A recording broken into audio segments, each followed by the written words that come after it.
So, first and foremost, I want to read out for you that Secretary Austin spoke with his Polish counterpart this morning to discuss Russia's unprovoked aggression in Ukraine. He thanked Minister Blaszczak for Poland's extraordinary support of U.S. troops in the country, including those who have been recently sent there on temporary orders. He noted the hard work and the diligence with which the Poles have been welcoming and taking care of Ukrainians who continue to flee across their border, some 1.2 million now. Secretary also made clear how much he's looking forward to attending in person next week's NATO Defense Ministerial in Brussels. Now, the Secretary also had a chance to discuss with Minister Blaszczak the proposal to send MiG-29 fighter aircraft to Ukraine, and specifically the notion of doing so by way of transfer to U.S. custody. Secretary Austin thanked the minister for Poland's willingness to continue to look for ways to assist Ukraine, but he stressed that we do not support the transfer of additional fighter aircraft to the Ukrainian Air Force at this time, and therefore have no desire to see them in our custody either. Let me walk you through the reasons for this. First, we believe the best way to support Ukrainian defense is by providing them the weapons and the systems that they need most to defeat Russian aggression, in particular, anti-armor and air defense. We, along with other nations, continue to send them these weapons, and we know that they are being used with great effect. The slowed Russian advance in the north and the contested airspace over Ukraine is evidence alone of that. Although Russian air capabilities are significant, their effectiveness has been limited due to Ukrainian strategic, operational, and tactical ground-based air defense systems, surface-to-air missiles, and manpads. Secondly, the Ukrainian Air Force currently has several squadrons of fully mission-capable aircraft. We assess that adding aircraft to the Ukrainian inventory is not likely to significantly change the effectiveness of the Ukrainian Air Force relative to Russian capabilities. Therefore, we believe that the gain from transferring those MiG-29s is low. And finally, the intelligence community has assessed that the transfer of MiG-29s to Ukraine may be mistaken as escalatory and could result in a significant Russian reaction that might increase the prospects of a military escalation with NATO. Therefore, we also assess the transfer of the MiG-29s to Ukraine to be high risk. And we are grateful for the superb support and cooperation of our Polish allies who continue to host thousands of our troops and who are welcoming more than 1 million Ukrainian refugees. Polish generosity is clearly on display for the whole world to see. But at this time, we believe the provision of additional fighter aircraft provides little increased capabilities at high risk. We also believe that there are alternative options that are much better suited to support the Ukrainian military in their fight against Russia, and we will continue to pursue those options. Again, we thank Poland for their incredible level of support and cooperation. Poland is a valued ally and a very good friend. We look forward to exploring ways to deepen that partnership in this critical moment. We also know the Ukrainian armed forces, as well as average Ukrainian citizens, are defending their country with great skill and bravery. We will continue to look for ways to help them do that, knowing full well that that effort is in no way made more effective or less harmful to the Ukrainian people by steps we take or decisions we make which lead to an escalation of that conflict. I might add, just before coming out here, the Secretary wrapped up a phone call with the Ukrainian Defense Minister, Minister Reznikov, as one of his ongoing series of calls with counterparts. We'll have a detailed readout of that call later. The call really just concluded, so I don't have much context to provide for you there. Now, on another note, approximately 3,000 U.S. Marines will join some 30,000 military forces from 27 NATO ally and partner nations for the Norwegian-led exercise Cold Response, which kicks off Monday, the 14th of March. This is the 9th iteration of this multi-domain extreme cold weather exercise designed to enhance our collective military capabilities in the demanding Arctic environment. This exercise will emphasize and test critical activities ranging from the reception of reinforcements and interoperable command and control to combined joint operations in a highly intense combat environment. In total, approximately 220 aircraft and more than 50 ships will take part in the exercise. U.S. forces began training in Norway in December as U.S. Marine units conducted cold weather training and planning in the lead up to this exercise. 2 Marine Expeditionary Force will be the largest American military unit participating this year. Some 200 military vehicles, attack and assault support aircraft, and equipment departed Camp Lejeune, North Carolina in January as part of that unit's participation. And again, we look forward to a terrific exercise, cold response, and the exercise will be running through April 1st. And with that, we'll get to questions. Bob. Thank you, John. With regard to the Polish proposal on the MiG transfers, would it be correct to say that you just closed the door on this transfer, whether it's done through the United States or through any other NATO country? And secondly, separately but related, you referenced alternative options that you're looking at. Can you explain what that is? Alternative options are working with other allies and partner nations around the world who may have additional air defense capabilities and systems at their disposal, who might be willing to provide them to Ukraine. And so we're having discussions with many countries right now about some of those capabilities, surface-to-air missiles, for instance, that the Ukrainians are more trained and more equipped to operate. So it could include additional manpads as well, and certainly anti-tank, anti-armor, systems. So we're going to continue to talk to the Ukrainians about their needs, and we're going to continue to talk to allies and partners about how to best fill those needs. But it's our assessment right now, for all the reasons that I gave you, that we don't believe additional aircraft is the most effective answer to meeting those needs in the conflict. Now, look, sovereign nations can decide for themselves what they want to do, but this idea, the proposal of transferring these jets to our custody, them for then transferring to Ukraine, that is something that we are not going to explore right now. Jen. Are you talking about providing S-300 missile defense systems? I'd rather stay away from the actual systems themselves, Jen. We're going to continue to look at a broad swath of capabilities that the Ukrainians could use effectively. Some of them they already are, and maybe they need replacements. But I'm not going to get into individual systems. And what's the difference in providing javelins and stingers to the Ukrainians versus MiGs or fighter jets? Why is that more provocative from an intelligence perspective? Why is that seen as more provocative? It seems like you're splitting hairs there. No, there's no splitting hairs, Jen. I think we take seriously the intelligence community's assessments and their views based on the information that they have available to them, and it's their assessment, one in which the Secretary concurs that the transfer of combat aircraft right now could be mistaken by Mr. Putin and the Russians as an escalatory step. And as I said at the very end of my opening statement, we need to be careful about every decision we make, that we aren't making the potential for escalation worse. Because that's not only not good for NATO, and it's not only not good for the United States and our national security, should this conflict escalate even further, but it's certainly not going to be good for the Ukrainian people to have what is already a destructive and terrible war get even more destructive and terrible, given the fact that Mr. Putin has other capabilities at his disposal. Fadi. Thank you, John. I have two questions. So the first one is on this whole issue of MiG-29. As you know, the prospect of delivering MiG-29s to the Ukrainians was raised by President Zelensky. And based on the assessment that you just told us, this is not the most effective way. Are the Ukrainians now on board with this assessment, or they're still insisting? Have you been in communication with the Ukrainians on this issue exactly? Well, I just told you that the Secretary just finished up a call with Minister Reznikov. I don't have a readout for you right now. It literally was finishing up as I was walking here to the podium.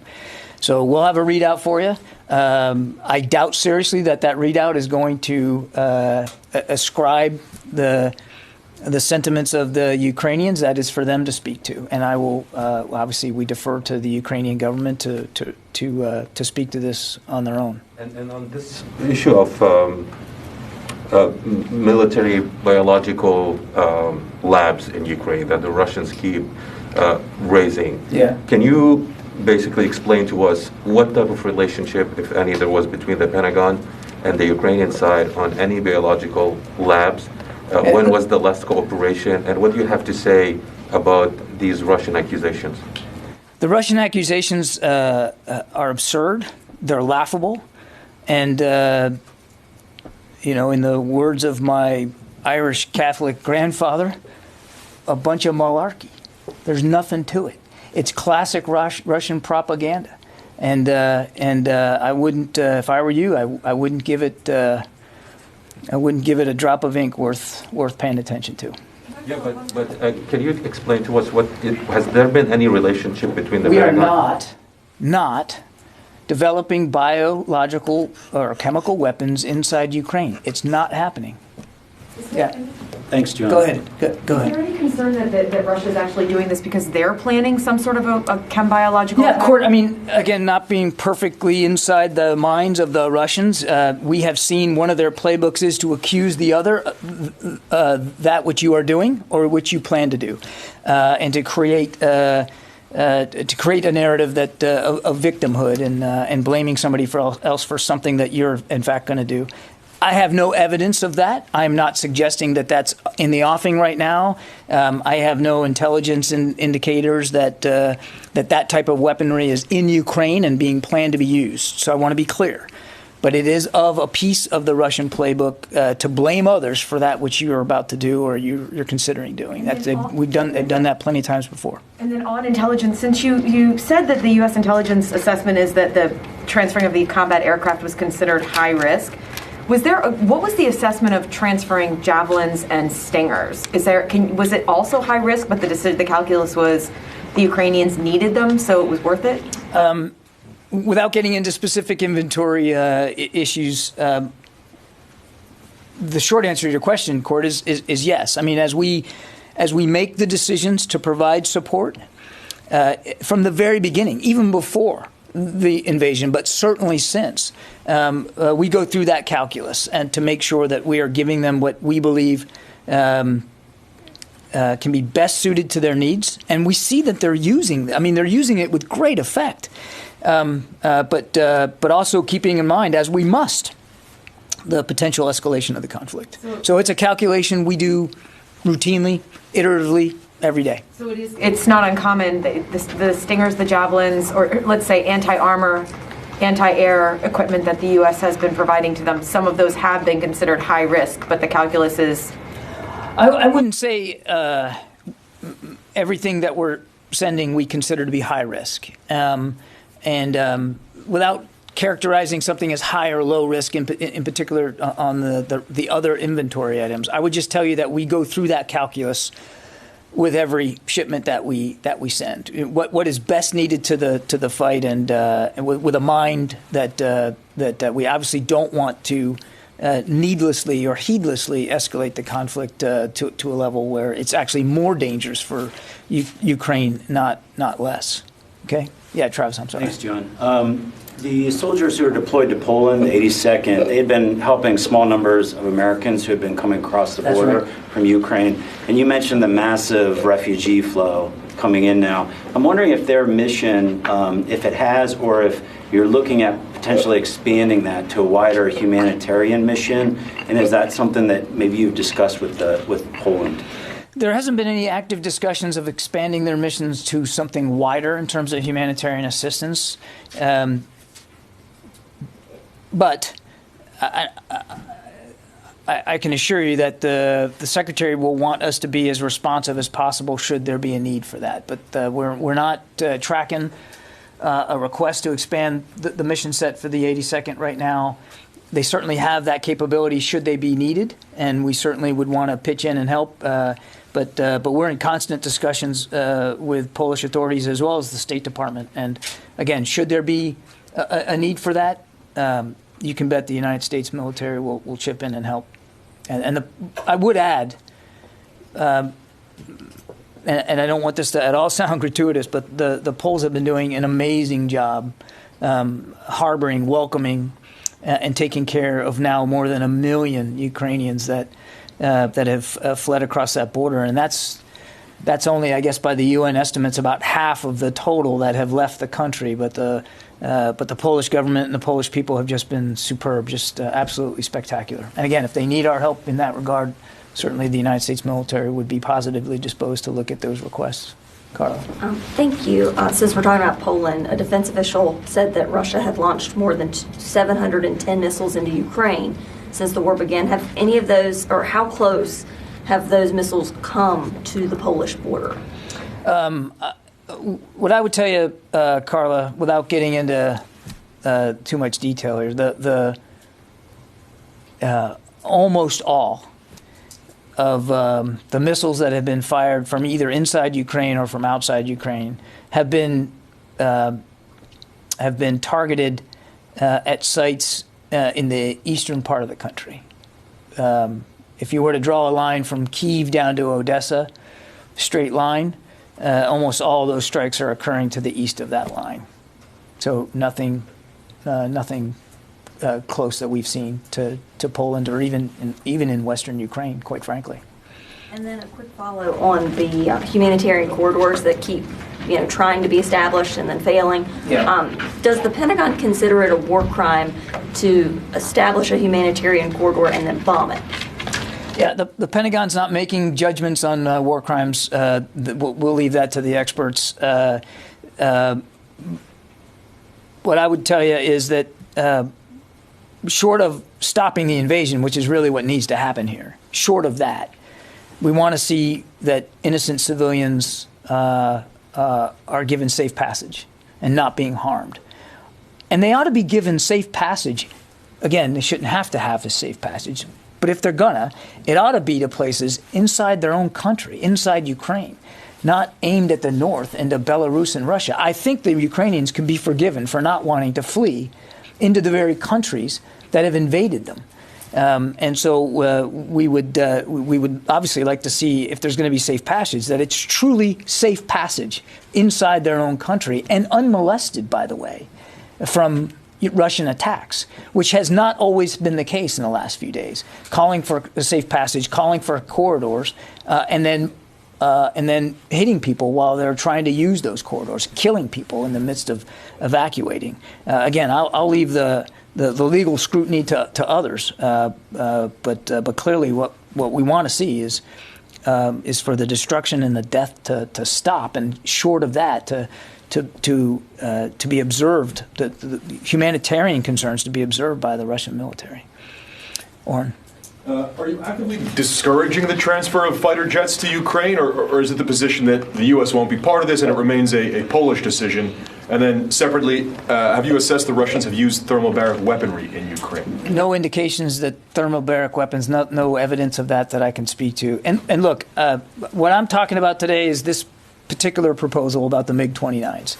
As I mentioned to Bob, sovereign nations unilaterally are deciding to make decisions about providing security assistance to Ukraine, and they have that right to do that, and it's not our place to speak for them or what they may want to do. We just felt it was important, since this proposal involved a transfer to U.S. custody, and that we believed it was important to lay flat our concerns about that, and that's what we've done here. Yeah, David.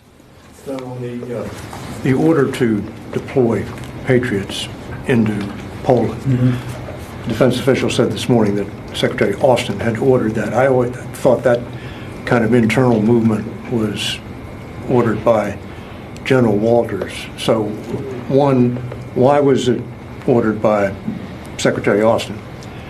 And two, what changed to convince him that he should put Patriots forward in Poland? Was there any kind of aerial incident? Was there a failure of the deconfliction line? Was there another intelligence community assessment that the risk was higher? I mean, what changed from before he ordered the Patriots until now? No one thing precipitated this move. We have been talking now for weeks about our willingness and our capability of moving assets around in theater, given the conditions on the ground, given what was then a looming invasion, and now what has been a quite destructive invasion in Ukraine. And the Secretary has never been one to take off the table options to relocate our assets as he believes is best suited to defense of NATO territory. This was one of those decisions. It wasn't precipitated by one single moment or one single issue or one single act by the Russians, but rather by a constant and routine consultation with our NATO allies, in this case Poland, about the needs and the capabilities that would best suit our obligations to Article 5. And as for the orders given, I mean, clearly General Walters gave the order. They are in his theater, and you're right. He absolutely has that authority, and he made that order. But he did it at the direction of the Secretary, based on the Secretary's consultation with our allies and partners. I mean, that's not unusual at all. That's very typical of how things are done here. Matt. Hi, John. We saw the Ukrainians claim that a maternity and children's hospital in Mariupol was hit directly by Russian strike. Do you have anything on that or any of the other civilian casualties that you're seeing at this point? I'm afraid I don't. I've seen those same reports you have, but we're not in a position to be able to independently verify that. Obviously, that's a horrific outcome. Regardless of whether it was intentional or not, if it's true, and we have no reason to doubt that it's true, we just can't independently verify. I mean, it's just another indicator of the supreme sacrifices that the Ukrainian people are making and that they shouldn't have to make. We're talking, families, children, killed, wounded, displaced. All of it avoidable. All of it completely avoidable. And on the casualties count, again, we're being very careful here to not get into estimates of casualties. Obviously, we know there have been casualties, civilian casualties. Ukrainian soldiers have suffered casualties as well. And we know the Russians have. But we're being very careful not to get into estimates of numbers. These estimates they vary widely. They change literally every day, if not every hour. And again, it's not an operation we're conducting, and so we don't feel like we have the confidence to be able to put out specific numbers. John, we're also seeing reports of unguided munitions being used. Are you seeing that, and is that factoring into the civilian casualties? Yeah, we do have indications that not everything that the Russians are using and their long-range fires are precision-guided. That a number of munitions are not, and therefore not precise, which of course just raises the likelihood and the chances of civilian casualties and damage to civilian infrastructure. It not precise, but even in their use of precise weapon systems, or so-called precise by Russian accounts. I mean, we have seen, again, civilian infrastructure hit and civilian casualties caused. Tara. Hi, John. How concerned is the Pentagon that the risk that this could escalate into a nuclear conflict has increased, and did that weigh into the decision to say the U.S. would not have a role in transferring MiGs to Ukraine? Well, I think I laid it out pretty clearly in my opening statement that the risk of escalation certainly factored into our thinking on this MiG-29 proposal.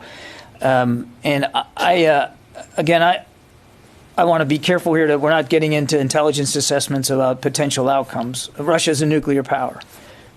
There's no question about that. And nobody stands to gain if this conflict, which is already so deadly, gets even more deadly because of the potential for a broader, deeper, wider, and non-conventional conflict. So we're certainly mindful of that threat. And as I said at the outset, we want to make sure that whatever decisions we make, whatever support we give, whatever leadership we show, it is not in a way that makes the conflict escalatory. Related to that, has the Pentagon noticed any changes to Russia's nuclear posture, or have any changes been made to the U.S. Deterrent posture in the days since Putin announced his own change? I would answer the question the same way I've been doing it, Tara, without getting into specifics. I can assure you that we are comfortable with our strategic deterrent posture as it is. And I'll just leave there. Sylvie. Hello, John. To go back to the Patriots, is Poland the only NATO country that has requested Patriots? I could ask, do you plan to deploy Patriots everywhere in the region, anywhere else in the region? I'm not aware of any other requests for Patriot missile batteries, and so I have no plans or no future redeployments to speak to today, Sylvie. Now, you've clarified the Pentagon's position on the jet transfers, excuse me, but it was a sharp contrast from what Secretary Blinken said over the weekend about giving the green light for those transfers. Are the Pentagon and the State Department currently on the same page when it comes to the situation in Russia and Ukraine? Yeah, absolutely we are. I mean, you're talking about comments that were made, over the course of last weekend when this was a nascent idea. And we were absorbing that idea, and we were talking about it, and we did. Secretary Blinken was 100% right that first of all, it wasn't our place to tell Poland what to do or not to do. That was the main point that he was trying to make. But he also indicated accurately that we were having an interagency discussion inside the administration about this idea. We have had those discussions. The Poles put out a statement last night about this transferring him to U.S. custody. We talked about that, and again, I came out here today to read out to you where we ended up landing on that. If you have time for one more real quick, we've heard a lot about the help given to the Ukrainians, but is the Pentagon monitoring actors that could be assisting the Russians right now? Monitoring actors? Whether it be China, Iran, other countries that could be working with Russia while they're now viewed as a pariah on the world stage. Look, I'm not going to talk about intelligence issues here. We're obviously scanning the threat landscape as broadly and as deeply as we can, and certainly we have taken note that the Chinese, for instance, have at the very least provided a tacit level of approval for what Russia has done, even to the point of blaming the United States for this war, incredibly. And again, we're constantly looking at the threat landscape, and I don't really have anything more to add on that. Janie. Thank you, John. I have two questions. First question is, Russia has designated South Korea and the United States, its allies, as non-friendly nations.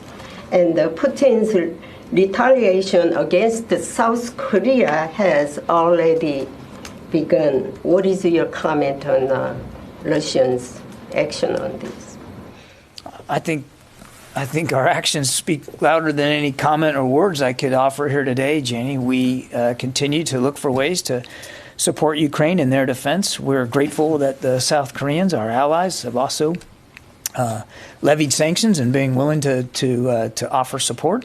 I think that's indicative of our close friendship and partnership, but also more indicative of the South Korean government and their concerns about what Russia is doing. Secondly, yesterday at the U.S. congressional hearing, U.S. Strategic Commander General Richard said... Admiral Richards. Admiral, I'm sorry. North Korea's... Did I get that right? Thank you, good.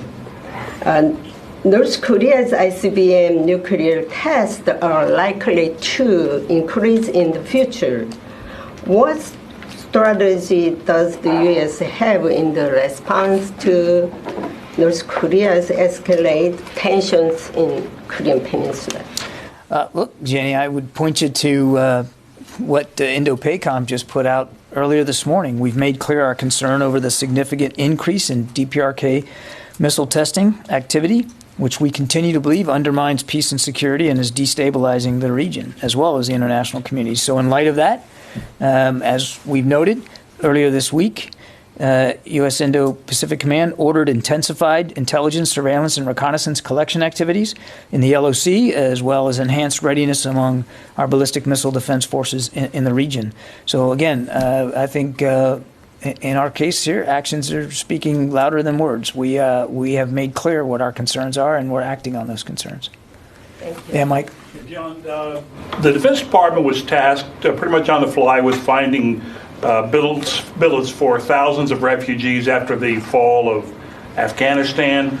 Is the Pentagon trying to sort of get ahead of this get ahead of this to prepare for if you have to do it again with regard to any people from Ukraine?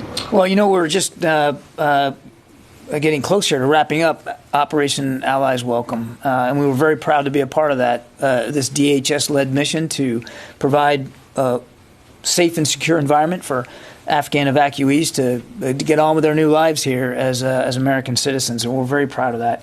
I know of no such similar efforts underway that would utilize Defense Department property or facilities or resources with respect to Ukrainian evacuees. But again, that would be really something better directed to DHS and the State Department. But there's no active efforts right now that for DoD participation in that kind of a move. And look, Mike, I mean, these Ukrainians that have had to flee, I suspect they want to go home, to their home, to a country that's not being bombed and shelled and not invaded by Russia. I would imagine that's what they really want, that they're not looking for new homes. They want to go back to their homes, and they have every right to do that. And what needs to happen is this war needs to end. And Mr. Putin, for all the options he has available to him, he still has the option of diplomacy and ending this war, which he has certainly within his power to do it, so that these 2 million plus people now can go back to their own homes where they obviously belong and want to be. In the back there. Bathy with Marine Corps Times. Thank you. With cold response, the Marine Corps originally planned on sending 5,000 Marines to Norway. That's now been reduced to 3,000. Is that troop reduction in any way connected with what's going on in Ukraine? I don't think there's any connection to what's going on in Ukraine, but I would refer you to the Marine Corps to speak to how they're resourcing the exercise. And second question, there's, from what I understand, about 14,000 troops kind of activated or potentially activated to head to Eastern Europe as part of the NATO response. Correct. Is there a potential reason why is there no real Marine Corps unit part of that? I mean, look, we feel to need, we feel to requirement. And right now, the kinds of enablers that have been needed by our NATO allies we've largely come from the Army and the Air Force. There's certainly no overt reason why there hasn't been Marine Corps units put on prepare to deploy or sent over. I wouldn't rule anything in or out going forward. The Secretary has always wanted to keep his options on the table to be able to provide additional force flow, even from the United States. So we'll see where this goes. Yeah. I didn't get anybody on the phone yet. I'm going to be in big trouble here. Paul Shinkman. Yeah, hi, John. 2 questions, please. One on the Russian convoy and another on Russia's use of conscripted troops. Can you at all quantify the Russian column attempting to advance on Kyiv, like the number of troops or resources within it, and any other resources that Russia has deployed to either get it moving or to prevent those troops from freezing to death? And then secondly, can you comment on, or do you have any insights on the recent developments regarding Russia's use of conscripted troops? Can you confirm that they've recalled some of these forces and that their deployment to the front lines was seemingly the result of some kind of mistake? Thank you. Okay, a lot there. On the convoy, I don't have a lot of additional context here. Our assessment is this was largely a resupply convoy. Our assessment is still that it remains stalled and is not moving. It has been attacked by Ukrainian armed forces with quite some effect, and our assessment is it has not been able to come to the relief of advance columns that are moving on Kyiv. I have not and will not get into estimating the length of it or how many vehicles or what kind of vehicles are in it. We don't have that level of detail.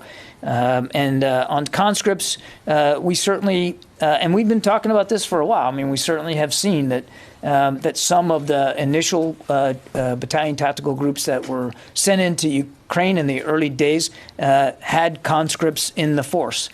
We've been very careful not to provide a ratio or a number because we don't know. We're not experts on Russian manning and how they organize their units. But we certainly had reliable indicators that a good many of these troops were conscripts. Again, how many we don't know. What their fate is now, we don't know. I saw the statement out of the Kremlin about the offering their numbers. I think I can't remember what it was, several hundred or something like that. I don't think I need to tell any of you this, but I would look upon any piece of data that you get from the Kremlin with great skepticism. Let's see. Tony Capaccio, Bloomberg. Hi, John. Quick question on Russia's cyber warfare capability in Ukraine. You remember, military analysts predicted before the invasion that Russia would unleash the full brunt of its cyber capability to cripple Ukraine's infrastructure. What's DoD's assessment of the extent of that use to date? It doesn't seem extensive.